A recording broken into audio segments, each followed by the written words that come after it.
This is TWiT. So this block, yes, it's hardware. Thought this first kind of section we could focus on the wins, the thumbs up of the year. So we don't have to spend a huge amount of time on every single one of these. I can see right now, looking over these lists, that, let's see, I know I have it here, that the Pixel 4a is, at least it's on my list as far as one of my favorites. We have a lot of year. overlap, actually, yeah. Yeah, indeed. But the Pixel 4a, I was really happy with this. My wife, it's her phone. She's totally happy with it. And we were talking about value earlier.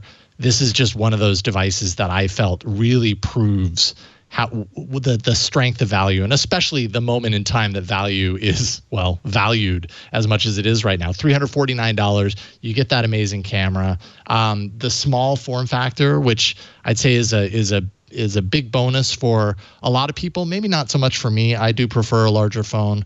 But I know a lot of people are always, happy to have the option to have a smaller form factor. And the display is really nice, a great OLED display. Pixel 4a. What were your thoughts on that, Myriam? I think Google nailed it. I actually think that Google makes better low-end phones than high-end or mid-range phones. I feel that looking back at all of 2020 with the 4a 5G and the 5 in the mix, I feel that the 5 is a miss, and I will talk about that later. It's not a bad phone by any means, but I think the 4a and to some extent the 4a 5G represent exactly what Google is good at. Very generic hardware, but done right, has all the right ingredients, and then exceptional software, and of course the imaging that always stands out. But I think with the 4a, they went the extra mile. I feel like it's really it shows how a phone should be. It's like it's completely the antithesis of a Chinese phone at that price point, right? Because a Chinese phone at that price point would have like 4 cameras in the back. 2 of them would be 2 megapixel, sticker cameras, as I like to call them, completely useless cameras. Spend that money on a good main sensor at that price point. Makes way more sense. Maybe an ultra wide, but that's all you really need, right?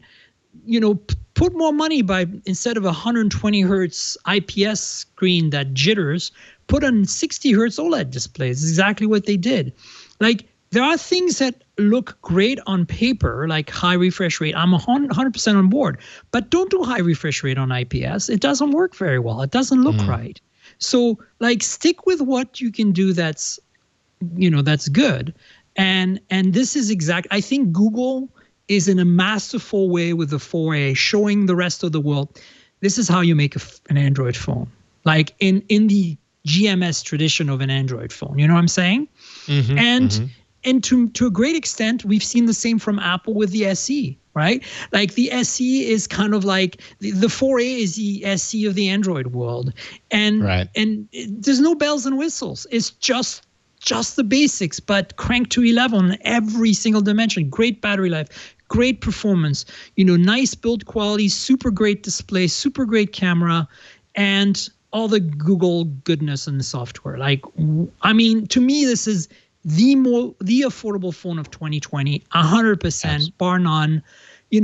Yes, the Realme 7 5G I just talked about is a great phone in the same price range, but it doesn't bring you the same level of delight. It just doesn't. It's a very good phone, and it does give you some other things like 5G and high refresh rate and multi-cameras.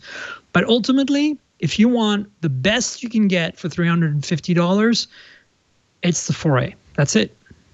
Yeah, I would agree. And actually, this merges nicely into your first pick, Matteo, the OnePlus Nord, which I would consider to be the potential kind of runner-up to that if it was just available in more places. But Matteo, I think it would be more in the $500 range if it became available here in North America. That's true. That's true. So I think it's a different dimension, right? But I picked it as well, and I want Matteo to tell us why. Yeah, so I picked the OnePlus Nord. I saw Jason has already picked the Google Pixel 4a.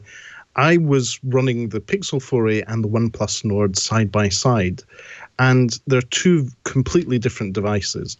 And I think they suit 2 types of people in different markets that have different lifestyles altogether.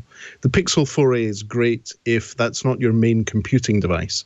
It's great if you have access to a tablet, a big TV, or a computer. But in that price range, you're at the point where, for some people, that smartphone, that £350 sterling or that £379 sterling, is your main computing device. And for that price, I think the OnePlus Nord delivers a lot. It's a lovely big device, as in it's not too big, it's not humongous. The battery life is excellent. There is, as we said, those sticker cameras on the back. The main sensor is very good, though. It's not Pixel 4a levels, but that 48 megapixel sensor in decent lighting takes excellent pictures. And overall, it has warp charge. It has all the basic features of a smartphone, which for most consumers will be the main smartphone they'll use for a couple of years. And I think that OnePlus Nord, the original OnePlus Nord, has a very good set of trade-offs for the price point. Now, just as a personal thing, I really like the fact that the OnePlus Nord has dual selfie cams, and it brings back that wide-angle selfie cam that we saw on the Google Pixel 3 XL. It's really good to see that there. And overall, I have to say, for the £379, if that's going to be your main computing device, so you don't have a computer or a tablet, I think the OnePlus Nord is maybe a better option. And I can also see why OnePlus decided to go with the sticker cameras and go with the spec sheet heavy comparisons. It's because that's targeted at specific markets where the consumer doesn't really care if it takes good pictures or not. The important thing is to be seen, to have 4 sensors on the back of your phone, because it's better than just having one. So I think that it is for a different market, a different type of consumer. The OnePlus Nord is in that sweet price point where it's still accessible and gives you a really good smartphone experience. Our full review on Tech Travel Geeks is now live on our YouTube channel. It is a device I really enjoyed using over the course of a few months and doing a long-term review of. I really hope to see more of this from OnePlus rather than what we saw with the OnePlus Nord N100 or the N10 5G. Let's hope they do that. So yeah, OnePlus, it's a bit of a what the hell year for them, but then again, there was some rough gems such as the OnePlus Nord there. Yeah, can I add to that? I think the Nord is kind of an unsung hero of 2020, but it's an unsustainable unsung hero. There is no way OnePlus is making money on that phone. It is a OnePlus 8 with a Snapdragon 765G in all practical purposes. They are rather thin margins on this phone, and this is why it couldn't sell to the carriers in the US. And if you go to my, you can go to my hot hardware review to read about it, folks. But the reality is that this is not a phone we should compare to the 4A at all. This is a phone we should compare to the 4A 5G, because it is a 5G phone in the rest of the world, and it is also in the same price point, around $500 once you translate it, right? So really, the very flawed OnePlus N10 5G, the one that I talked about earlier that is not so good, that competes price-wise more directly with the Pixel 4a. So this is more a 4a 5G competitor, and that's why I separated it out as one of my favorite devices, because it's not at the same price point as the 4a. That being said, though, we need more of this from OnePlus. It is such a delightful phone.